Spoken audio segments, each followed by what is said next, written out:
Hello everyone, welcome to our channel. This is Shalini Sharma. हम ले रहे थे इकोनॉमिक्स का चैप्टर नंबर 4, ठीक है, फूड सिक्योरिटी इन इंडिया।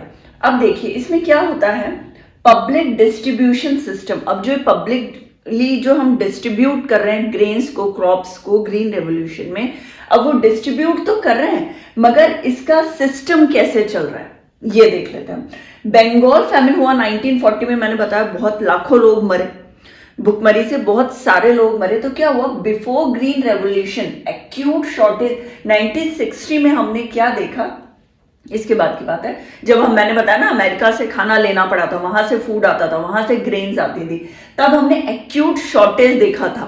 किस चीज का? खाने का। एक टाइम था जब इंडिया बहुत बहुत अच्छा अर्न कर रही थी खाने में, हमारे तो 80% फार्मर्स ही थे ना तब। तो अब वो क्या हुआ, एकदम से शॉर्टेज हो गई 1960 के करीब। तो ड्यू टू दिस सिचुएशन, इस सिचुएशन के कारण NSSO, क्या फुल फॉर्म है NSSO का, आप लोगों को मेरे ख्याल से पता होना चाहिए क्योंकि पहले प्रीवियस जो चैप्टर्स थे उनमें बहुत अच्छे से समझाया हुआ है। तो नेशनल सैंपल सर्वे कहाँ का है? इंडिया का है। यह एक ऑर्गेनाइजेशन है, नेशनल सैंपल सर्वे। क्या सर्वे करती है? हर चीज के लिए जो सर्वे के लिए जो एक ऑर्गेनाइजेशन सेट किया गया है वो यही है, NSSO। तो इन्होंने क्या देखा, 3 important food intervention program setup किया, लगाया 3 चीजें जो बहुत इंपॉर्टेंट होगी इसके लिए। किस चीज के लिए? कि ऐसा एक्यूट शॉर्टेज वापस ना हो। Public distribution system number 1, number 2 integrate child development, number 3 food for work. उन्होंने कहा कि हमें ये जो प्रोग्राम है ये स्टार्ट करना ही पड़ेगा कि आगे 1960 या 1940 में जो हालत हुई वो आगे कभी भी ना हो। देखो इंडिपेंडेंस हमें मिल गई थी, हमने सिचुएशन उससे पहले खराब देखी, उसके बाद सिचुएशन और खराब हुई क्योंकि शॉर्टेज होने लगी। जब अमेरिका से खाना मंगवाया तो वो बहुत ही बेकार था, और उसके बाद 1960 में जब ऐसा इतनी बुरी कंडीशन हुई तो किसी भी कंडीशन में NSSO को इस चीज को लागू करना ही पड़ा कि आगे ऐसा ना हो, और ऐसा आगे हुआ भी नहीं फिर कभी। पब्लिक डिस्ट्रीब्यूशन सिस्टम तो हम पूरा पढ़ ही रहे हैं, समझ में ही आ रहा है कैसे हो रही है सारी चीजें। इंटीग्रेटेड चाइल्ड डेवलपमेंट मतलब बच्चों को भी डेवलप करो, बच्चों के लिए खाना स्टॉक में जो है उनको ज्यादा से ज्यादा प्रोवाइड करो, उन्हें एजुकेट करो। भाई तुम बच्चों को एजुकेट करोगे तो वो आगे जनरेशन जो है वो अच्छी निकलेगी। अगर वो पढ़ी लिखी होगी, वो कमा पाएगी तो वो खा भी पाएगी, वो अनाज बना भी पाएगी, समझदार होगी तो इसलिए इस चीज को भी उन्होंने बहुत ज्यादा इंपॉर्टेंस दी थी। फिर फूड फॉर वर्क, देखो ये कितनी अच्छी चीज है, मतलब आप काम करोगे तो आपको खाना मिलेगा, पैसा मिलेगा डेफिनेटली। कुछ अमाउंट ये लोग ऐसे करते थे कि अगर 50 रुपए, उस टाइम की बात बता रही हूँ, अगर 50 रुपीज या 30 रुपीज उनकी अर्निंग थी, इनफैक्ट इससे भी कम, एक एग्जाम्पल में दे रही हूँ, 30 रुपीज अगर वो हर डेली वेजेस में अगर वो इंसान कमा रहा है तो उसको क्या किया कि उसको 10 रुपए दिए और बाकी 20 रुपए की जगह उन्होंने खाना प्रोवाइड कर दिया। डेली का खाना आप दे रहे हो, फैमिली मेंबर उससे खा रहा है, वो खाना खा रहा है तो भूखा तो नहीं मर रहा, और वो 10 रुपए उसके सेव हो जा रहे हैं। ये तीनों चीज उन्होंने लागू करी गवर्नमेंट ने, NSSO। ये बहुत इंपॉर्टेंट है, वन लाइनर पे आ सकता है, इसे भूलना नहीं है, ठीक है। 3 चीजें, public distribution system, integrate child development, उसके बाद फूड फॉर वर्क, तीनों चीजें। करंट स्टेटस ऑफ PDS, अब हम क्या पढ़ रहे हैं, करंट स्टेटस ऑफ PDS मतलब public distribution system, public distribution का अब करंट सिचुएशन कैसी है। Till 1992 target was universal. देखो इसका एक पूरा टेबल चार्ट बना हुआ है, आप उसको जब मैं समझा रही हूँ या तो उसके सामने रख लीजिए या एक बार ये समझ लीजिए और उस चार्ट से गो थ्रू हो जाइएगा तो आपको चीजें थोड़ा इजीली समझ में आ जाएगी। टिल 1992 टारगेट वॉज यूनिवर्सल, सबके लिए था। 1992 का सबके लिए जो आ रहा है उसी के लिए ये जो 3 प्रोग्राम चालू किए गए, तो हर किसी के लिए, अमीर आ रहा है, गरीब आ रहा है, मिडिल क्लास आ रहा है, जो आ रहा है सबके लिए। इन टिल 1992, ठीक है। इन 1992 रीवैम्प्ड PDS, मतलब अब क्या हुआ, पब्लिक डिस्ट्रीब्यूशन सिस्टम का रीवैम्प्ड हो गया, वापस थोड़ी चेंजेस है, उसे एक नए तरीके से लागू किया गया। फोकस ऑन बैकवर्ड ब्लॉक्स जो जिनको सच में ही बहुत ज्यादा जरूरत है। बैकवर्ड ब्लॉक्स का मतलब क्या हुआ, देखो एक एरिया, एक रीजन, एक डिस्ट्रिक्ट, उस डिस्ट्रिक्ट में भी एक वो एरिया जो सच में बहुत ज्यादा नीडी है। पूरा महाराष्ट्र, महाराष्ट्र में बॉम्बे, बॉम्बे में वो जो स्लम एरिया है ना, जो आपने मूवी देखी होगी, ऐसे भी याद नहीं आता, स्लम डॉग मिलेनियम, कौन से उस स्लम एरिया का है पूरा बॉम्बे की, जो इतनी बड़ी हमारे एशिया की सबसे बड़ी स्लम वाला जो एरिया है वो वही है। तो उस एरिया के लिए बेसिकली उसको ढूंढा। तो भाई हमने क्या, कंट्री में से, स्टेट में से एक सिटी निकाली बॉम्बे, और बॉम्बे में से एक उस एरिया को देखा कि सबसे ज्यादा जरूरत यही है, तो इसी यहीं पे ही हम प्रोवाइड करेंगे खाना। तो वो क्या कर रहे थे, 20 kg पर फैमिली प्रोवाइड करने लगे। टेबल अपने सामने रखिएगा, 20 kg पर फैमिली इनफ है, काफी है। Then from June 1997 targeted PDS, अब टारगेट किसको किया पब्लिक डिस्ट्रीब्यूशन सिस्टम ने, BPL plus APL, 35 kg per family, BPL below poverty line, APL सबके लिए, for all 35 kg per family. देखो बीपीएल वालों को कम रेट पे और एपीएल वालों को थोड़े उससे ज्यादा रेट पे, नॉर्मल रेट पे मिलता था खाना।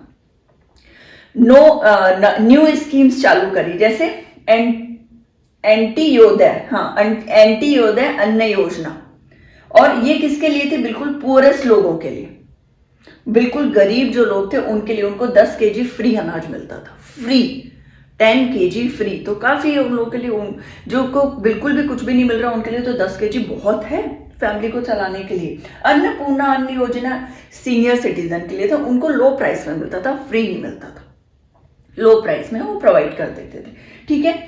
अंत्योदय अन्न योजना और अन्नपूर्णा अन्न योजना, सॉरी है ना, अंत्योदय है ये, अंत्योदय अन्न योजना पोरेस्ट के लिए, अन्नपूर्णा अन्न योजना सीनियर सिटीजन्स के लिए। 2 तरीके, 10 kg फ्री मिलता था, लो प्राइस में मिलता था। इस चीज को याद रखिएगा क्योंकि हो सकता है ये आ जाए कि अंत्योदय में कितना अमाउंट मिलता है, तो 10 kg।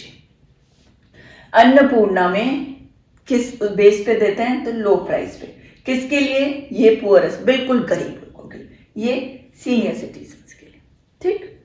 सीनियर सिटीजन्स के लिए क्यों किया था, क्या जब खाने के लिए कुछ होता नहीं था ना, तो जो बूढ़े माँ बाप, बूढ़े पेरेंट होते थे ना, वो लोग घर से निकाल देते थे, वो लोग कि हम ही कुछ नहीं खा पा रहे तो आप क्या खाओगे। ऐसे में उन्होंने क्या किया कि सीनियर सिटीजन आपके घर में है तो हम उन्हें खाना प्रोवाइड करेंगे। तो वो नहीं चाहते हुए भी, इसलिए कि इतना अनाज आएगा, वो लोग रखते थे घर पे।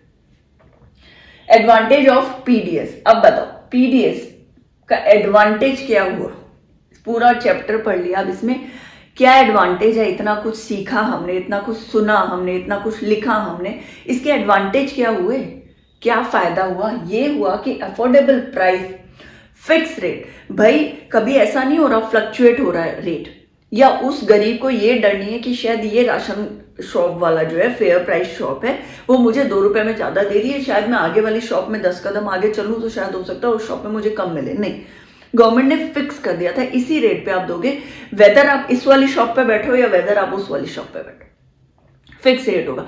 अगर मौसम खराब हुआ, अनाज नहीं हुआ तो भी आपको इसी रेट पे मिलेगा, और मौसम सही है, खूब अनाज हुआ है तो भी आपको इसी रेट पे मिलेगा। मिनिमम प्राइस वो ऑलरेडी रख ही रहे।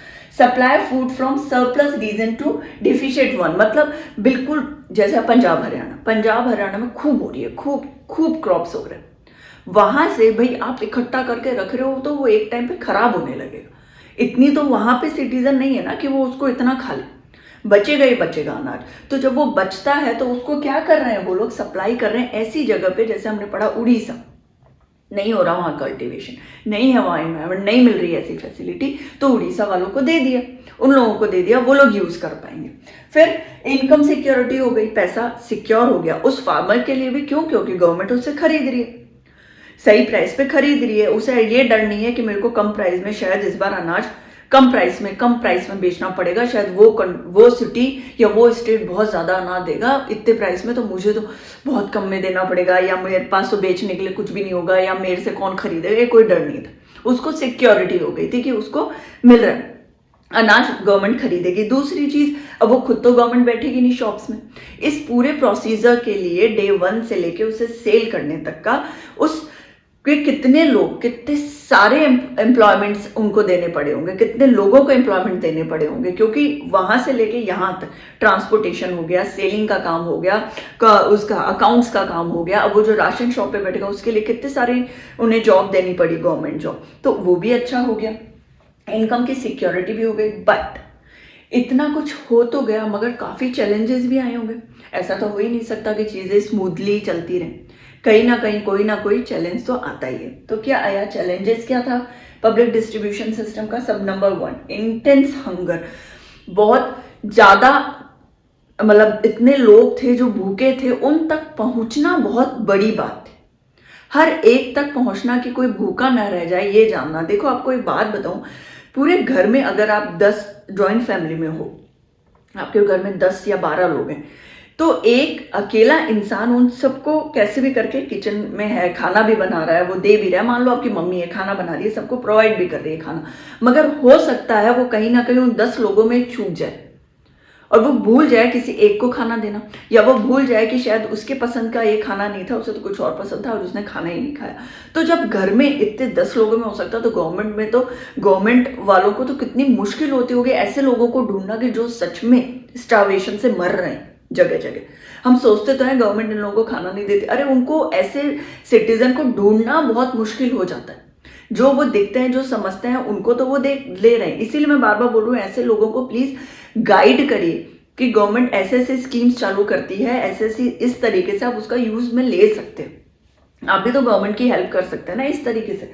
तो इंटेंस हंगर है, मगर वो वहां तक पहुंचे, गवर्नमेंट को इस बारे में पता चले, ये बहुत ज्यादा इंपॉर्टेंट है। High stock can be waste, extreme level पे क्रॉप्स हो रहे हैं। अब वो हाई स्टॉक में उन्होंने क्या किया है कि ग्रेनरीज में सेव कर दिया। अब भले ही कितनी भी सिक्योरिटी हो, भले ही उन्होंने बहुत अच्छे से उसे रख रखा हो, मगर देखो चूहे कभी खा जाते हैं, कभी उनमें बूफन आ जाती है, कभी वो वैसे खराब हो जाते हैं, कभी वो सड़ जाते हैं। इस तरीके से उनको बचाना, उस सिचुएशन से बचाना भी बहुत बड़ा चैलेंज गवर्नमेंट के लिए। सम रीजन्स आर स्टिल अनकल्टिवेटेड, जैसे उड़ीसा की बात है, हरियाणा पंजाब में जहां पे इतना इस इनकम की सिक्योरिटी भी हो रही है, कल्टीवेशन भी हो रहा है, वो पैसा हर तरीके से आ रहा है इससे, मगर कुछ जगह में स्टिल अभी भी वही प्रॉब्लम चल रही है। चाहे स्टार्वेशन से रिलेटेड देख लो, कि या फिर झारखंड जैसी जगह में आप देख लो कि ऐसे लोग हैं अभी भी, और फिर वहां पे कल्टीवेशन भी नहीं हो रही फार्मर्स के लिए। हाई वेस्ट ऑफ वाटर, अब इतना अनाज जब उगाओगे, पानी चाहिए होगा ना। जब आप इतना अनाज उगाओगे तो उसको कल्टीवेट करने के लिए इतना पानी चाहिए होगा। पानी कहाँ से आएगा? बोरिंग से आएगा। जब बोरिंग से पानी लोगे तो खत्म तो हो गए पानी। तो वही बात है, high waste of water. Waste भी नहीं कह सकते, मगर इतना यूज कर रहे हैं, फिर वो उसको सेफली उसे रख लें उस अनाज को, तो बहुत अच्छी बात है, ऐसे लोगों तक पहुंचे। मगर इतना वाटर तो उसमें लगता ही है कल्टीवेशन में, बहुत बहुत पानी। मतलब आप व्हीट और राइस तो बहुत पानी मांगता है। डीलर्स, कई बार होता है डीलर्स जो है तो वो ऐसी चीजें, भाई अच्छा अनाज तो खुद के पास रख लेते हैं, खुद की शॉप के लिए, दूसरी शॉप के लिए, मगर जो बुरा अनाज होता है वो राशन शॉप में, फेयर प्राइस शॉप वालों, गरीबों के लिए वो लोग अपने इकट्ठा कर लेते हैं, वहां देते हैं। कई बार होता है कि वो पैसा एक, मान लो 2 रुपए फिक्स किया है, तो जिसको नहीं पता उसको 3 रुपए में भी दे रहा हो, 4 रुपए में भी दे रहा हो। तो अब इस पर भरोसा कर रही है गवर्नमेंट, नहीं भी कर सकती। कभी इरेगुलर ओपनिंग, कभी उन्होंने दुकान खोली, कभी नहीं खोली। क्यों? क्योंकि महीने की तो पगार आ रही है, महीने का तो गवर्नमेंट उन्हें दे रही है, 10,000, 20,000, 25,000 जो भी दे रही है। तो रोज दुकान में कौन जाए, आज चलो नींद ही ले लेते हैं, ऐसी भी सिचुएशन हो जाती है। तो ये काफी चैलेंजेस भी है और हर काम में आते हैं। ठीक है, अब इसका वाला टॉपिक लेती हूँ मैं एक और। अब देखो क्या होता है, role of cooperative in food society. Role क्या है कोऑपरेटिव्स? कोऑपरेटिव सबसे पहले बताइए कि क्या होता है। कोऑपरेटिव कौन होते हैं?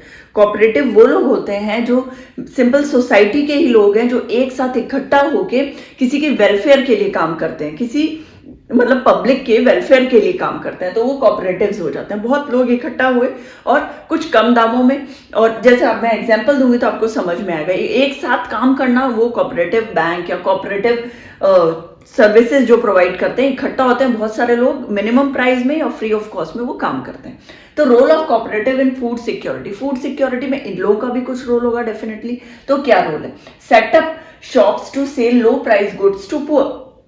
भाई इसका मतलब समझ में आ गया, सेटअप करते हैं शॉप्स या फैक्ट्रीज टू सेल बेचने के लिए लो प्राइस में कम दामों के लिए गुड्स टू पुअर, गरीब लोगों के लिए और ऐसे लोगों के लिए जिसको उनकी ऐसी चीज की जरूरत है इन तमिलनाडु। अब तमिलनाडु की बात होती है, 92% being run by them. Wow, 92% जो है वो कोऑपरेटिव आप ये बात सेटअप जो करते हैं वो लोग, उनसे ही चल रहा है क्या, प्रोडक्शन, फूड की सिक्योरिटी का। It's a huge number. Mother Dairy in Delhi, Delhi में मदर डेयरी बहुत ज्यादा फेमस है। मदर डेयरी, अमूल, सरस बहुत ज्यादा फेमस है। तो इन mother Dairy in Delhi, Delhi में तो सब लोग जानते होंगे, आप लोग जो दिल्ली वाले देख रहे हैं, provision of milk and vegetable, same वो क्या अप्लाई कर रहा है, provision cooperative bank food security का मदर डेयरी द्वारा मिल्क और वेजिटेबल दोनों का ही लो प्राइस में हम प्रोवाइड करेंगे, मिनिमम प्राइस में हम प्रोवाइड करेंगे। मदर डेयरी का पनीर आता है, छाछ आता है, दूध आता है, फिर वो वेजिटेबल भी प्रोवाइड करता है। Amul best cooperative society in milk and milk product, milk और मिल्क प्रोडक्ट के लिए अमूल दूध पीता है। इंडिया बहुत ही फेमस है, आज से नहीं है, सालों से। वो तो हर जगह आप देख सकते हो, अमूल तो इतना फेमस है। अमूल का तो मिल्क प्रोडक्ट बहुत ही फेमस है और बहुत अच्छा भी है। पर्सनली अब मैं अगर बोलूं तो बहुत अच्छा है, बहुत उसकी क्वालिटी बहुत अच्छी है अमूल की। तो वो भी हेल्प कर रहा है गवर्नमेंट की इस चीज में। महाराष्ट्र में अकेडमी ऑफ डेवलपमेंट साइंस एक स्टार्ट किया, सेटअप किया गया, नेटवर्क टू एनजीओज, एनजीओज के नेटवर्क के लिए। देखो एनजीओज के क्या, उनकी हेल्प से वो क्या कर रहा है, सेट कर रहा है ग्रेन बैंक। ग्रेन बैंक मतलब जैसे बैंक में पैसे सेव होते हैं ना, किसी को जरूरत हो ले जाओ, वैसे उसने क्या किया, ग्रेन बैंक स्टार्ट किया। अनाज की जरूरत है, अच्छा साफ टिकाऊ अनाज, कम दाम में शुद्ध अनाज हम प्रोवाइड करेंगे, वो वाला सिस्टम महाराष्ट्र में अकेडमी ऑफ डेवलपमेंट साइंस। ठीक है, अब वो बेसिकली कर क्या रहे हैं, वो ट्रेनिंग देते हैं लोगों को किस चीज की, अनाज उगाने की, उन्हें अच्छे से रखने की और उन्हें सेल करने की। ग्रेन बैंक स्टार्ट किया है उन्होंने, बैंक स्टार्ट किया है जो ग्रेन सेफ है। Influence the government on food security, finally influence करता है गवर्नमेंट को, उन्हें बताता है कहाँ पे कैसे कौन से लोग हैं जिनको जरूरत है खाने की और किस तरीके से हम जो वो फूड है उसको हम सेफ रख सकते हैं, बजाय कि वो बिगड़े, गंदा हो, खराब हो, हम उसे कैसे सेव कर सकते हैं, हम कौन से ब्लॉक में, कौन से एरिया में हमें उस सिक्योरिटी की जरूरत है और किन लोगों को जरूरत है। तो वो उन्हें पढ़ाता है, सिखाता है, वो टीचर है गवर्नमेंट का। ठीक है, इसी के साथ ये टॉपिक भी खत्म होता है और फाइनली ये चैप्टर भी खत्म होता है। अब रिवाइज करिए सारे तीनों पार्ट्स इसके अच्छे से, फिर क्वेश्चन आंसर्स का पूरा एक वीडियो बाद में मैं जरूर लेके आऊंगी डेफिनेटली हर चैप्टर्स के। Thank you.